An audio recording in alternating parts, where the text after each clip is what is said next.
আসসালামু আলাইকুম রহমতুল্লাহ।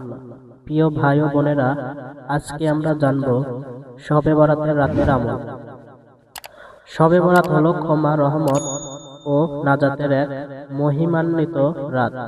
এই রাতে আল্লাহ তাআলা অসংখ্য বান্দাকে ক্ষমা করে দেন। তাই আসুন এই পবিত্র রাতটি আমরা ইবাদতে কাটাই।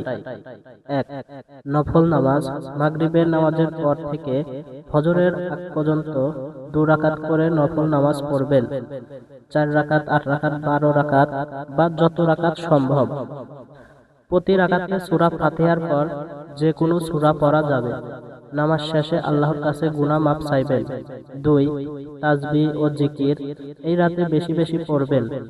সুবহানাল্লাহ, আলহামদুলিল্লাহ, আল্লাহু আকবার, লা ইলাহা ইল্লাল্লাহ, আস্তাগফিরুল্লাহ। ৩. দোয়া ও তওবা। নিজের গুনাহের জন্য কান্নাকাটি করে তওবা করবেন। মা বাবা, পরিবার ও সকল মুসলিম উম্মার জন্য দোয়া করবেন। কবরবাসী মুসলমানদের জন্য দোয়া করবেন। ৪. কোরআন তেলাওয়াত। যতটুকু পারেন কোরআন তেলাওয়াত করবেন। অল্প হলেও মনোযোগ দিয়ে পড়বেন। ৫. পরের দিন রোজার নিয়ত। শবে বরাতের পরের দিন ১৬ই শাবান রোজা রাখা উত্তম। আল্লাহ তাআলা যেন আমাদের সবাইকে এই রাতে ক্ষমা করেন। আমিন।